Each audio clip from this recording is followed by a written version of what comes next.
Buenos días, yo soy la doctora Cabezas. En el día de hoy vamos a hablar de las urgencias pediátricas.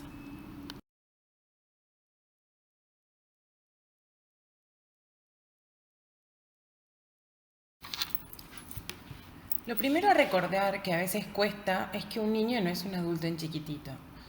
Los niños tienen condiciones fisiopatológicas y anatómicas que condicionan a mayor morbilidad y mortalidad en algunos casos, pero a su vez siempre recordar que ellos de por sí no tienen las comorbilidades agregadas de los adultos mayores. Por ende, todo aquello que nosotros podamos hacer de forma adecuada va a marcar un pronóstico favorable con respecto a las secuelas que puedan llegar a tener en caso de realmente hacer las cosas bien. Debemos recordar que el paciente pediátrico en sus urgencias debe ser atendido en general por un pediatra que podrá manejarlo con idoneidad de aptitud. Sin embargo, eso no quita que todo médico debería poder reconocer e identificar rápidamente patologías de urgencia y emergencia en pediatría para mejorar el pronóstico de las mismas, así como también reconocer signos de gravedad de estas patologías e indicar inicialmente las drogas en dosis y forma eficiente y correcta para el tratamiento, así sea del dolor o el manejo sintomático de la misma.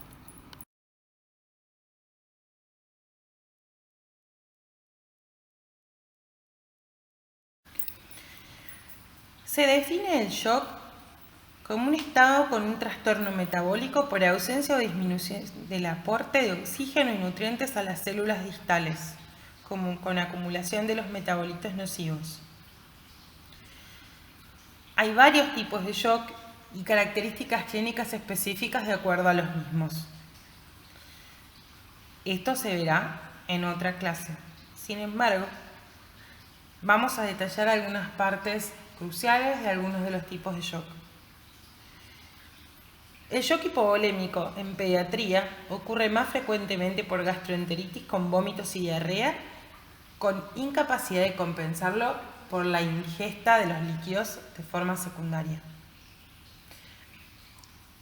Otro de los tipos más frecuentes del shock hipovolémico en el paciente pediátrico será aquel secundario al trauma, con sangrados.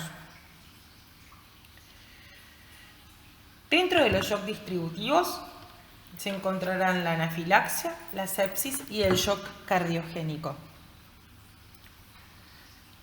En el shock neurogénico deberemos recordar que la clínica dependerá del sitio de la sección medular. Este, por lo general, no es frecuente en los niños pequeños, pero sí puede serlo en los pacientes un poco más grandes. La clínica del shock será desglosada en la clase de shock.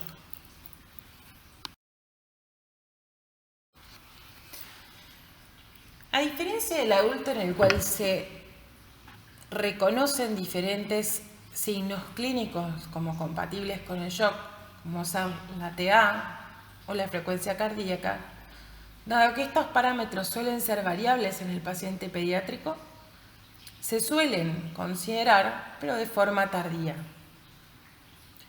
El paciente pediátrico obtendrá su diagnóstico de shock a partir de la clínica en el contexto de los antecedentes conocidos.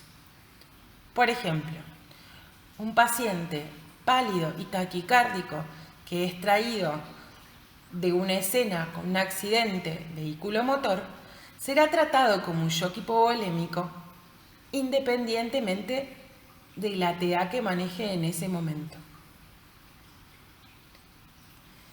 En caso de tener alguna duda diagnóstica, igual no se retrasará el tratamiento agresivo del shock, sino que se realizará el mismo y se planteará nuevamente en el contexto clínico del paciente.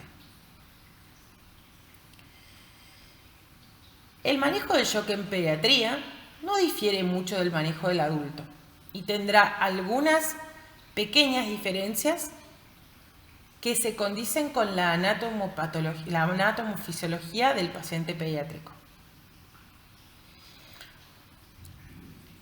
Se comenzará con el manejo del ABC, con una apertura adecuada de la vía aérea, teniendo en cuenta si es necesario hacer un manejo según el trauma. Se hará un aporte adecuado de oxígeno al 100% de acuerdo con los requerimientos y se verá cuál será la modalidad en la cual éste se debe suministrar, no descartando la necesidad de una intubación orotraqueal. En caso de no ser diestro con la maniobra de intubación y en caso de ser posible, se diferirá la misma para realizarla en el contexto del intrahospitalario por el especialista. Se colocarán vías periféricas de gran tamaño proximales, generalmente 18-16 French, que se colocarán en los pliegues de los codos. En caso de no poder colocarse, se colocará una vía intraósea que suele utilizarse generalmente en tibias. Se realizará un aporte de líquidos cristaloides a 20 mililitros por kilo por dosis y en aquellos pacientes conocidos cardiópatas con alteraciones renales, los bolos serán de 10 mililitros por kilo. Es de buena práctica realizar un monitoreo cardíaco y de la diuresis, que será inicialmente con un colector de orina común, sin necesidad de colocación de sonda de forma inicial. En caso de pacientes con shock de otra etiología, por ejemplo, el shock séptico, se realizará también un control de la patología de base y se procederá con el paciente compensado a los cuidados específicos inmediatos.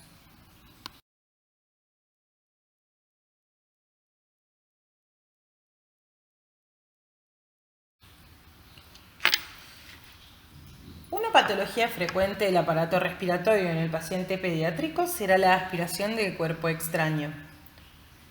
En estos pacientes se verá una dificultad respiratoria súbita, que puede o no estar acompañada por trastornos de la fonación, por cialorrea. Generalmente suele darse en niños más pequeños y se deberá valorar, en el caso de obstrucciones totales o totales generalmente, la necesidad de maniobra de desobstrucción de la vía aérea por parte primero de la comunidad y luego mediante pinza de McGill por el personal médico ante la obstrucción total.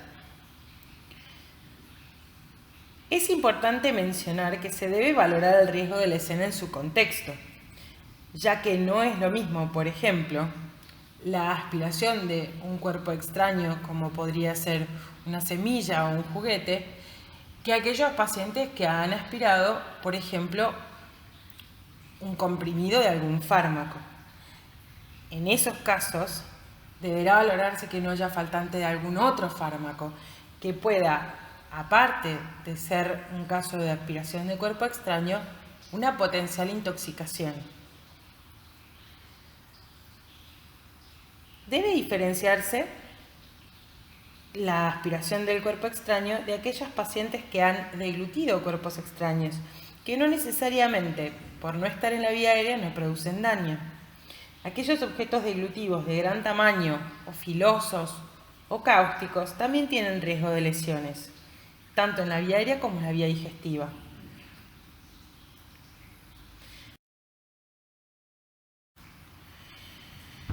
Dentro de los trastornos del aparato respiratorio también estarán aquellos que pertenecen a la dificultad respiratoria aguda baja o ventilatoria aguda baja.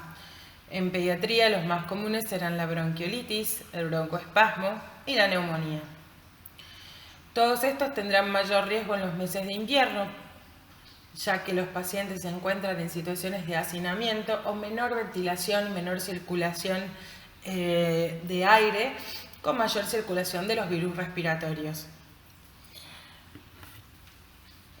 El diagnóstico de todos estos será clínico, pudiendo agregarse la radiografía en el caso de la neumonía. La clínica puede variar con la edad, encontrándose, por ejemplo, apnea en los pacientes más pequeños. La apnea será una forma de presentación de mayor riesgo.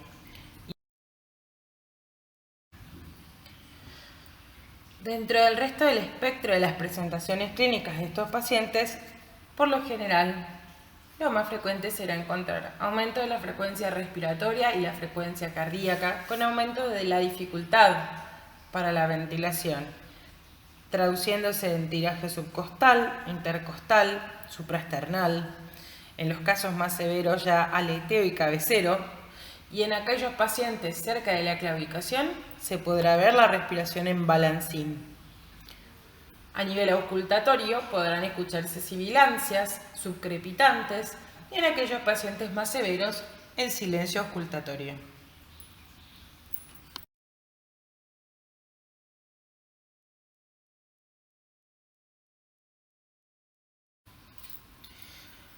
Será importante en todos estos casos determinar la gravedad del cuadro de la insuficiencia respiratoria aguda baja. Para determinar la misma, tendré factores de riesgo que serán independientes para aumento de morbimortalidad. Los factores de riesgo de IRAP grave, según el último consenso de la Sociedad Argentina de Pediatría, incluyen a los pacientes menores de 3 meses, entre ellos poniendo un énfasis en los menores de 1, la prematurez, desnutrición, cardiopatías, neumopatías como por ejemplo el EPOC postviral y las inmunodeficiencias de cualquier tipo. Independientemente de la valoración realizada en el extrahospitalario, estos pacientes merecerán tener un traslado para ser valorados por un especialista, ya que su riesgo de morbimortalidad se encuentra aumentado en todos los casos.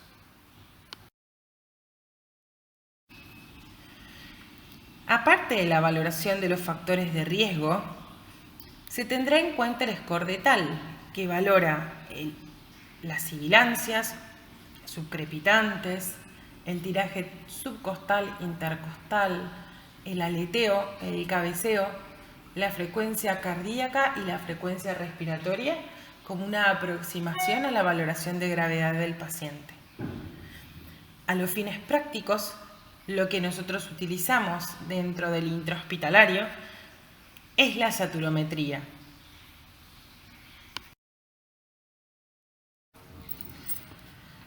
Se acepta hoy que el tratamiento debe ser conservador, haciendo un manejo de las secreciones, siendo muy cauteloso con la indicación de la asistencia kinesiorrespiratoria y prefiriéndose la aspiración de las secreciones de forma manual con perita.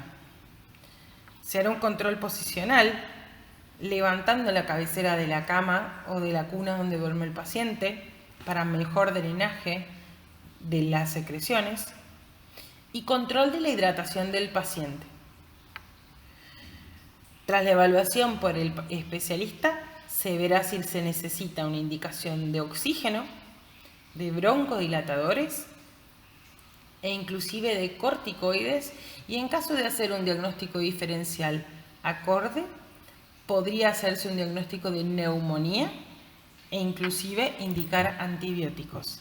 Sin embargo, todo esto será reservado a la evaluación posterior por el médico pediatra, siendo conservadores en la primera aproximación al paciente.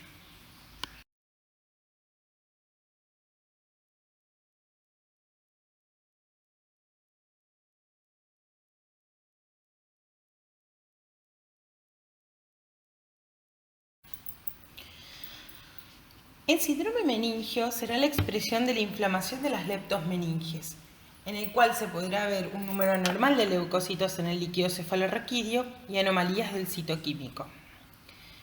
Las mismas pueden ser secundarias a una meningitis bacteriana o no bacteriana.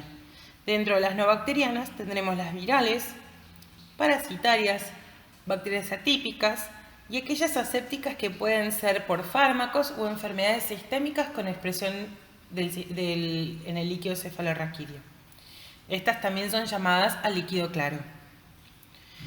Los gérmenes causantes de la meningitis variarán de acuerdo con la edad del paciente. Las virales generalmente suelen encontrarse a todas las edades. Dentro de las bacterianas, se sabe que en los menores de un mes, los gérmenes causantes serán aquellos vinculados al paso por el canal vaginal. encontrándose estreptos de grupo B, listeria, salmonela y gram negativos. En los mayores de 3 meses ya se encontrarán los mismos gérmenes que suelen encontrarse en el adulto, es decir, el meningococo, neumococo y hemófilos influenza B. Siempre recordar los virales, especialmente en nuestra era de vacunación, muchas etiologías han virado hacia los virales. Dentro del mes y los 3 meses se encontrarán gérmenes de transición, que pueden ser aquellos del canal vaginal como aquellos de los niños más grandes. Esto luego será visto en un directo tras la evaluación y la punción lumbar. Así como varían los gérmenes causantes, también varía la clínica de acuerdo con la edad de los pacientes. En los pacientes más pequeños, los recién nacidos, se sabe que son un grupo de riesgo con presentaciones inespecíficas de las patologías en general. En ellos puede encontrarse fiebre o hipotermia, pueden tener apneas, letargia, vómitos, irritabilidad, hipotonía, regular a mala actitud alimentaria, que suele ser un síntoma que los pediatras encontramos cardinal, mientras que muchas veces los médicos acostumbrados a atender a adultos no logran ver en el contexto. En el caso de las presentaciones con convulsiones, deberemos pensar en un peor pronóstico. En aquellos pacientes con una fontanela aún abierta se podrá ver la fontanela bombada.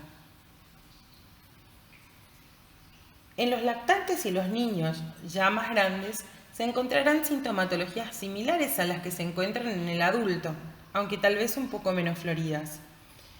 Estos pacientes se presentarán con fiebre, algunos con trastornos de la conciencia, especialmente en el caso de los síndromes meningios de tipo viral. Los niños más grandes pueden mostrarse confundidos con alteraciones del sensorio con tendencia al sueño.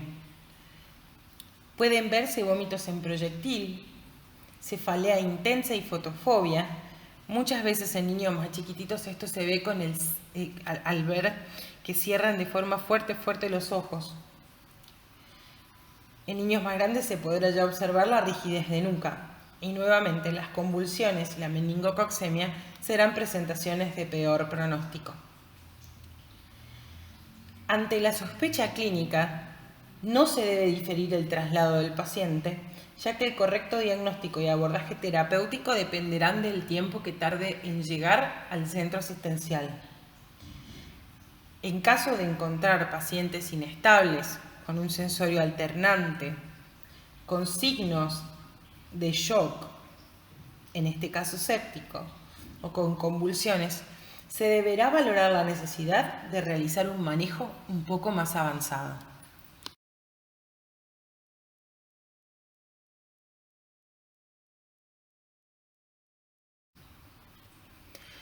A los fines prácticos conviene dividir las convulsiones en febriles y afebriles.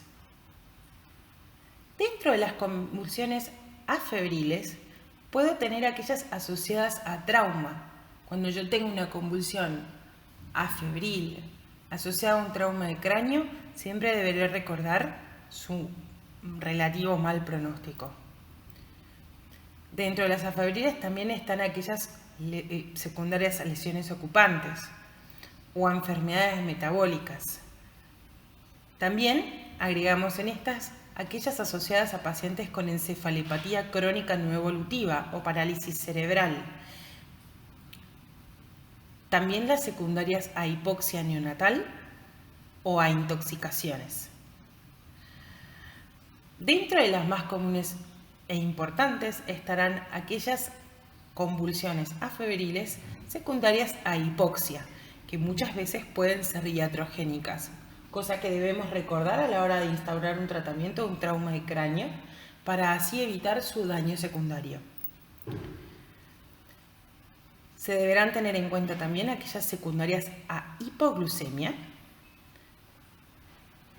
así como también aquellos que pertenecen al grupo de las convulsiones idiopáticas. Dentro de estos, también se tendrá en cuenta aquellos del grupo de las epilepsias puras. Dentro del subgrupo de las convulsiones febriles, tendremos la típica y la no típica. Dentro de las convulsiones no típicas, debemos tener en cuenta que muchas de estas estarán vinculadas a infecciones del sistema nervioso central, como aquellos que se presentarán con síndrome meningio, tal vez una encefalitis, y en pacientes inmunocomprometidos podría tratarse de infecciones crónicas solapadas que tienen su presentación clínica de esa manera, como por ejemplo el criptococo en el paciente con HIV. Siempre deberé buscar en los pacientes con convulsiones febriles la posibilidad de que haya signos asociados de infección del sistema nervioso central porque marcará el pronóstico del paciente.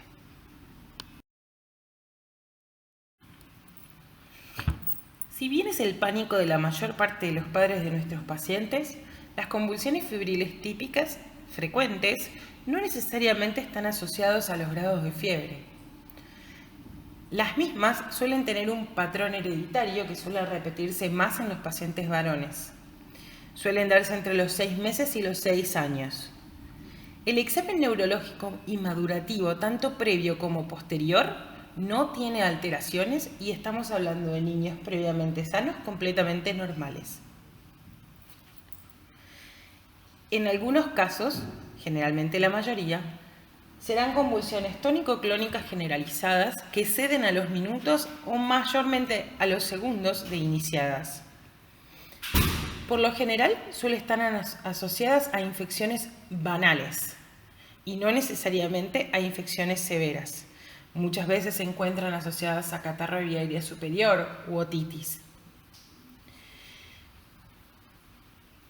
Por lo general, se acepta que el máximo de ocurrencia de estas mismas dentro del día para ser llamadas típicas es de 1 y como mucho 2, que se considera inclusive como parte de la estimulación secundaria que queda en esas células que quedarán más susceptibles. El periodo posictal de estas convulsiones debe mostrar una rápida y buena recuperación, volviendo siempre al estado neurológico previo, sin ninguna alteración del mismo.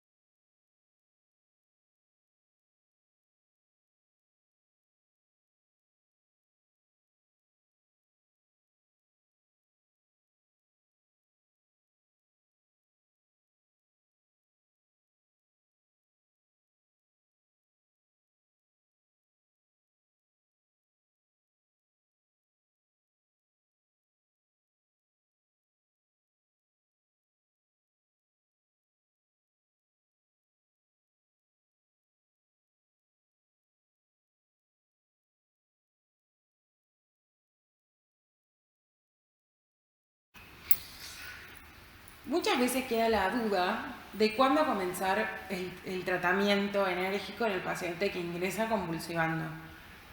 A los fines prácticos, cabe decir que cualquier paciente que ingresa convulsionando ya llevaría más de 5 minutos haciéndolo, ya que nadie tarda menos de 5 minutos en llegar al sitio de atención.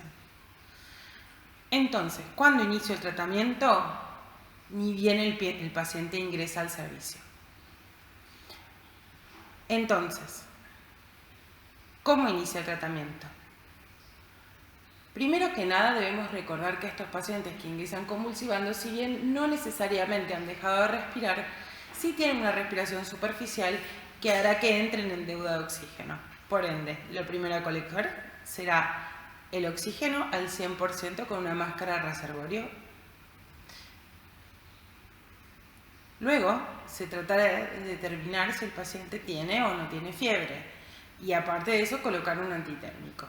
Esto dará un valor pronóstico a la convulsión.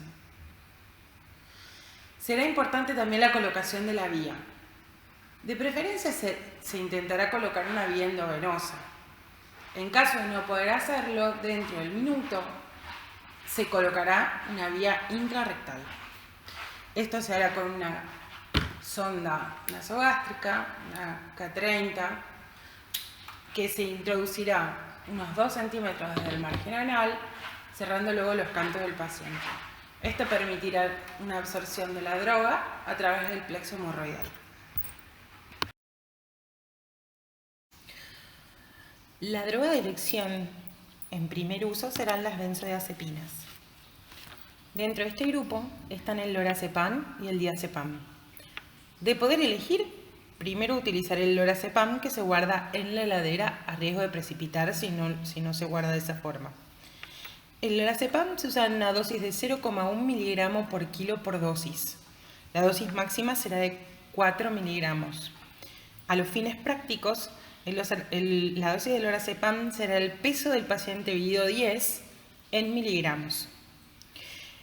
La cuenta simple para hacer la infusión del lorazepam será diluir una ampolla de 1 mililitro, 4 miligramos de lorazepam, con 3 mililitros de solución fisiológica.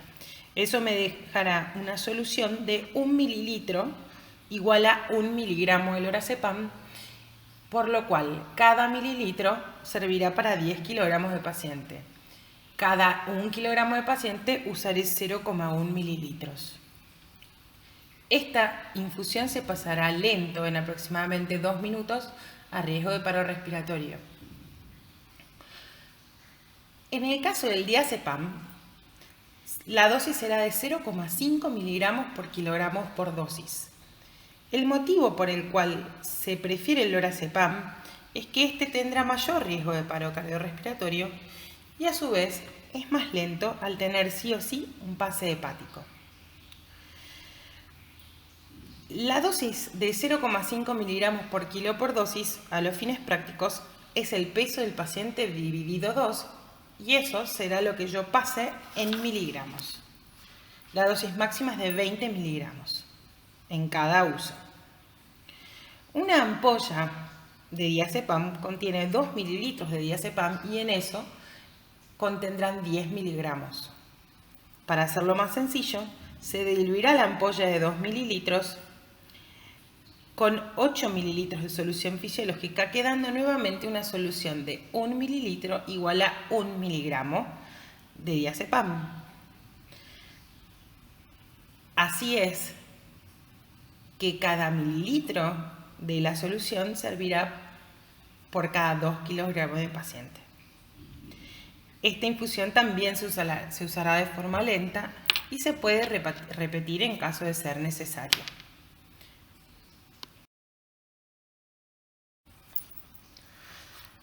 Tras el uso inicial de las benzodiazepinas, que se pueden usar una y una, primero lorazepam, luego diazepam, o 2 veces lorazepam o 2 veces diazepam, ya no se podrán repetir y pasaré a usar la impregnación de anticonvulsivantes. En este caso, tengo para elegir fenobarbital y difenilidantoína, teniendo en cuenta que cuando se pasa el fenobarbital, puedo llegar a tener en algunos pacientes el paro respiratorio. Y tendré que tener esto en cuenta a la hora de elegir mi droga para saber si necesitaré o no manejar esto y necesitaré en esa instancia hacer un manejo avanzado de la vía aérea o no. La difenilidantoína se usa a una dosis de 20 miligramos por kilogramo por dosis con una dosis máxima de 600 gramos. La regla que se utiliza en pediatría para el paso de esta droga será el 20-20-20. Se diluyen los 20 miligramos por kilo por dosis en 200 mililitros de solución fisiológica y se pasa en 20 minutos. Cuando hago esto, el ritmo de infusión no producirá riesgos para el paciente. En el caso del fenobarbital, la dosis de carga será exactamente la misma, 20 miligramos por kilo por dosis. La dosis máxima es de 1 gramo y la regla del 20-20-20 también aplica aquí. Para cuando se pase esta primera infusión de cualquiera de las 2 drogas que yo elija, En caso de no ceder la convulsión, se debe indicar un corticoide como la dexametasona para disminuir el edema cerebral. La dosis de dexametasona será de 1 miligramo por kilogramo. En caso de no ceder, se puede repetir nuevamente una dosis de difenilidantoína y luego también una de fenobarbital. En todos los casos, cuando uno ve que tras la primera dosis de impregnación no hay respuesta del paciente, conviene ya comenzar a realizar una derivación a la unidad de terapia intensiva pediátrica. Volvemos a recordar la importancia de que el fenobarbital aumenta la incidencia de paro respiratorio y no estaría de más el prepararse para un manejo avanzado de la vía aérea. Tras la segunda infusión de drogas anticonvulsivantes en carga y en caso de no ceder, ya en la unidad de terapia intensiva pediátrica se pasará a utilizar anestésicos y el monitoreo adecuado del paciente con el soporte que necesite.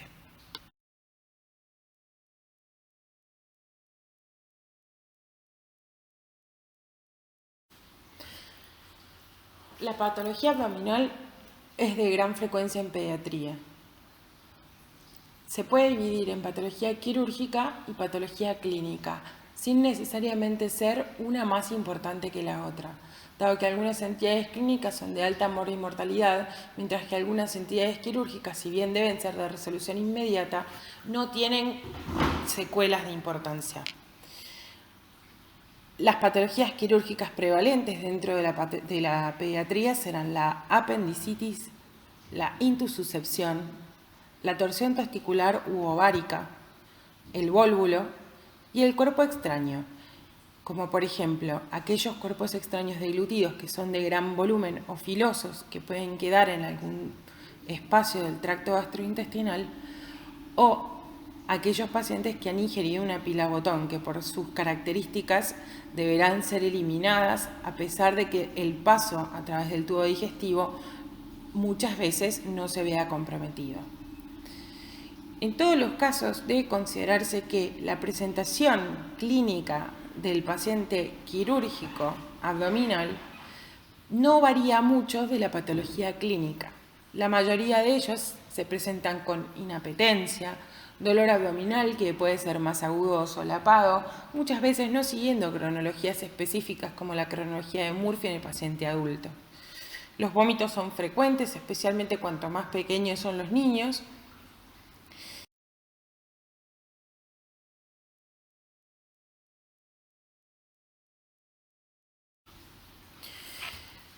En el caso de las patologías clínicas del abdomen, deberemos tener en cuenta no solamente la forma de presentación con vómitos, dolor abdominal y falta de apetito, ya que en este caso los antecedentes clínicos darán un claro panorama de lo que está sucediendo con el resto del paciente en ese abdomen. Deberemos preguntar sobre la presencia de fiebre, la posibilidad de deposiciones con sangre, que haya o no cronologías específicas y que exista o no defensa en ese paciente.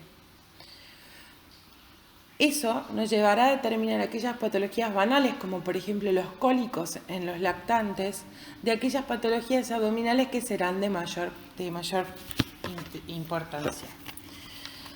Dentro de las patologías abdominales frecuentes en pediatría de resolución clínica, una de las más frecuentes será la gastroenterocolitis. Las mismas tienen diferentes entidades, siendo las más comunes las virales, que ocurren de forma más estacional, en el cual lo más importante será valorar el paciente en su totalidad, el grado de deshidratación que pueda presentar y la posibilidad o no de presentarse con shock, en cuyo caso el manejo de la urgencia será lo que determine su mortalidad en total.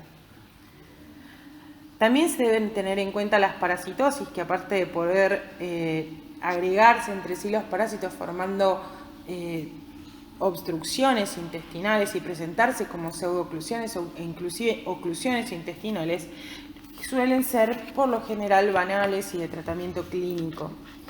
Son de alta prevalencia las parasitosis intestinales, siendo más importantes y de mayor prevalencia en pacientes que asisten a guarderías o jardines. Debe tenerse en cuenta también que hay alto grado de reinfestación parasitaria en aquellas familias que no han realizado el tratamiento familiar completo o con buena adherencia al mismo.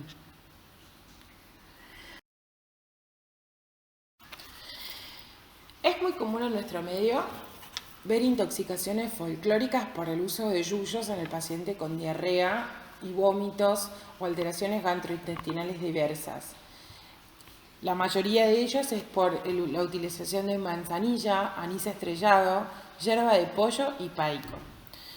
Estos yuyos producen alteraciones del medio interno con intoxicaciones de tipo folclórica, con aumento del grado de deshidratación, potencial shock y dificultad en el manejo.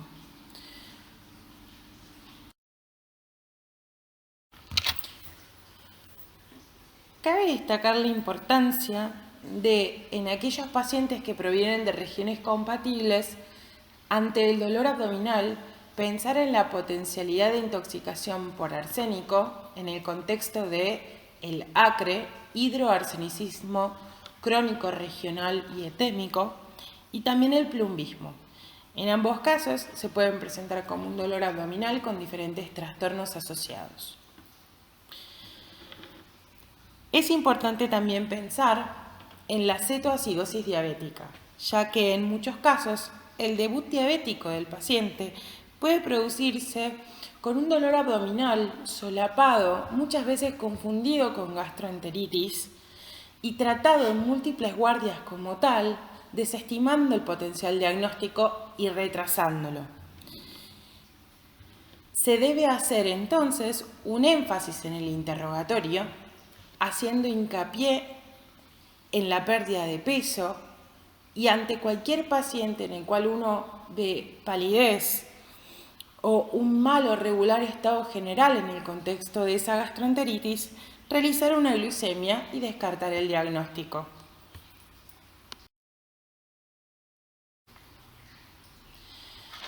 La cepa de E. coli, productora de síndrome urémico hemolítico, es endémica en nuestro país.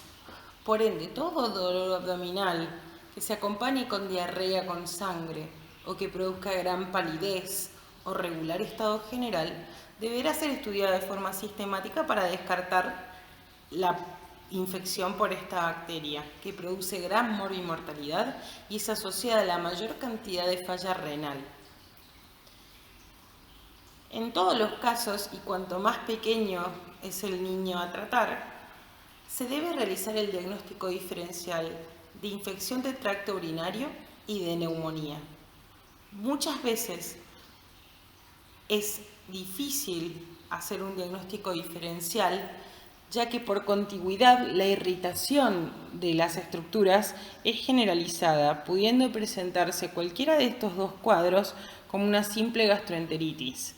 Y será importante revisar el resto de los antecedentes del paciente antes de hacer un diagnóstico final.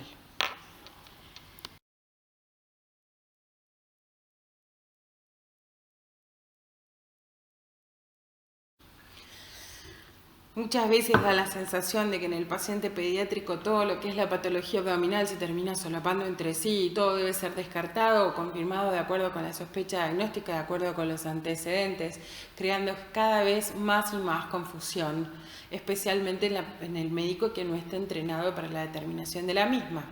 Sin embargo, las cosas a tener en cuenta en el momento del tratamiento para luego no embarrar el algoritmo diagnóstico posterior serán siempre las mismas.